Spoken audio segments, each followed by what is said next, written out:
24 గంటల కరెంట్ ఇచ్చిండు కేసీఆర్. చెరువులు బాగా చేసిండు. ఎన్ని చెక్ డ్యాములు కట్టిండే కేసీఆర్ కట్టలేదా? ఇప్పుడు మనం కూర్చున్న దాని పక్కనే ఇటు దిక్కు పోతే ఊక చెట్టు వాగుంటది, ఇంకో దిక్కు పోతే కందూరు పెదవాగుంటది. 2 వాగుల మీద ఎన్ని చెక్ డ్యాములు కట్టిండే కేసీఆర్? అంటే చెక్ డ్యాములు కట్టి చెరువులు మంచిగా చేసి 24 గంటల కరెంట్ ఇచ్చి రైతు బంధు ఇచ్చి ట్రాక్టర్లు ఇచ్చి పనిముట్లు ఇచ్చి వ్యవసాయాన్ని అద్భుతంగా మార్చిండు. అందుకే కేసీఆర్ ను రైతు సీఎం కేసీఆర్ అన్నారు. రేవంత్ రెడ్డిని ఏమంటారు? బూతుల సీఎం రేవంత్ రెడ్డి అంటారు. రైతు సీఎం కేసీఆర్ అయితే బూతుల సీఎం ఆయన గా పేరు తెచ్చుకున్నాడు ఏడాది లోపల. ఎవడన్నా ప్రజలకు మేలు చేయాలి, నోరిప్పితే బూతులే. ప్రజలకు ఏం పని చేసినావు? నీ ఏడాది పాలన అయింది. నీ ఏడాది పాలనలో ఎన్ని ఎగబెట్టినావు, ఎన్ని అమలు చేసినావో చెప్పాలి కదా. వృద్ధులకు 4000 పింఛన్ అన్నావు, ఇచ్చినావా? ఇచ్చినాడే? 4000 పింఛన్ ఇయ్యలే. మహిళలకు 2500 అన్నాడు, అది ఇయ్యలే. రైతు భరోసా 15000 అన్నాడు, అది ఇయ్యలే. విద్యార్థి భరోసా కార్డు అన్నాడు, అది ఇయ్యలే. చివరికి ఇండ్లు అన్నాడు, ఇయ్యాలటి వరకు ఒక ఇల్లు కట్టలే. కూలగొట్టింది తప్ప ఒక ఇల్లు అయితే కట్టలే. హైదరాబాద్ లో మూసి అని హైడ్రా అని గరీబోల ఇల్లు కూడా కొట్టింది తప్ప ఏడాది రేవంత్ రెడ్డి పాలనలో ఒక్క ఇల్లు కూడా కట్టిన పాపాన పోలే. అంటే అన్ని ఎగబెట్టుడే. 6 గ్యారంటీల్లో ఇల్లు రాలేదు, చేయూత రాలేదు, మహిళలకు మహాలక్ష్మి రాలేదు, విద్యార్థి భరోసా కార్డు రాలేదు. ఏది కూడా నువ్వు చేసిన పాపాన పోలే. అందుకే నేను ఎక్కడో మాట్లాడుకుంటున్నా, నువ్వు అన్ని ఎగబెట్టినావు. ఇప్పటి నుంచి నిన్ను యనుమల రేవంత్ రెడ్డి కాదు, ఎగవేతల రేవంత్ రెడ్డి అని పిలుస్తాం బిడ్డ అని చెప్పినాం.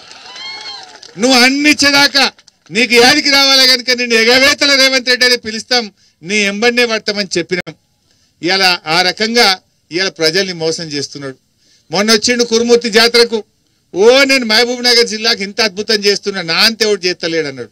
ఏం చేసినావు నువ్వు?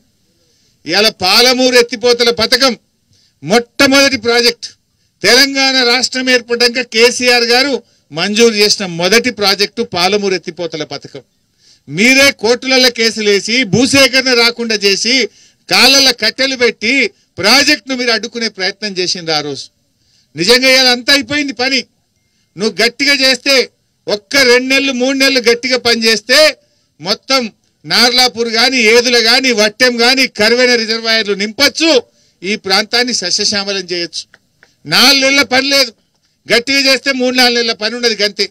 కానీ నువ్వు ఏడాది నుంచి సమయం వృధా చేసి పాలమూరు ప్రజలకు నీళ్లు రాకుండా ఈ జిల్లాకు అన్యాయం చేసినటువంటి వ్యక్తి రేవంత్ రెడ్డి. ఎన్ని నీళ్లు పోయినాయా సముద్రంలో? మొన్న ఎప్పుడైనా వచ్చినాయా శ్రీశైలంలో ఎన్ని నీళ్లు? ఈసారి శ్రీశైలంలో దాదాపు 3 నెలలు 4 నెలలు మత్తడి దుంకి దుంకి గేట్లు ఓపెన్ చేసి ఇవాళ శ్రీశైలం పొంగి పొర్లి సముద్రంలో పోయినాయి నీళ్ళన్నీ. నువ్వు నిజంగా గట్టిగా పనిచేస్తే ఇవాళ అన్ని రిజర్వాయర్లు నింపుకునేటువంటి అవకాశం ఉండే. మనకు వట్టెంలో కర్వెనలో నీళ్లు ఉంటే అసలు భూగర్భ జలాలు పెరిగి బ్రహ్మాండమైన పంటలు పండే అవకాశం ఉండే. నువ్వు పాలమూరుకు మరి నిజంగా మేలు చేసినవా కీడు చేసినవా ఒక్కసారి గుండె మీద చేసి ఆలోచించు. కేసీఆర్ గారి నాయకత్వంలో ఈ జిల్లా సస్యశ్యామలం చేసింది కేసీఆర్ కదా. 50 ఏళ్లు పాలించింది కాంగ్రెస్ పార్టీ, 16 ఏళ్లు పాలించింది తెలుగుదేశం పార్టీ. ఈయన ఎందుకంటే తెలుగుదేశంలో ఉండే కదా. 16 ఏళ్లు తెలుగుదేశం, 50 ఏళ్లు ఇప్పుడున్న కాంగ్రెస్ పార్టీ. 66 ఏళ్లల్లా ఈ జిల్లాకు త్రాగునీరు సాగునీరు ఇవ్వకుండా దగా చేసిన పార్టీలే కాంగ్రెస్ తెలుగుదేశం పార్టీలు. ఇవాళ కేసీఆర్ గారు ముఖ్యమంత్రి అయినాక పెండింగ్ ప్రాజెక్టులను రన్నింగ్ ప్రాజెక్టులుగా మార్చి 4000 కోట్ల రూపాయలు ఖర్చు పెట్టి 6,36,000 ఎకరాలకు నీళ్లు ఇచ్చింది బీఆర్ఎస్ ప్రభుత్వం. ఆ రోజు మేమందరం పోయి పండుకున్నాం కల్వకుర్తిలో పంప్ హౌస్ దగ్గర. నేను, శ్రీనివాస్ గౌడ్, లక్ష్మారెడ్డి అన్న, నిరంజన్ అన్న, మేమందరం మా బాలరాజు ఆడ ప్రాజెక్టుల దగ్గర పంప్ హౌస్ల దగ్గర పండుకొని రాత్రింబవళ్ళు వెంటబడి ఆ ప్రాజెక్టులను పూర్తి చేసినాం కనుక 6.5 లక్షల ఎకరాలకు నీళ్ళు ఇచ్చినాం.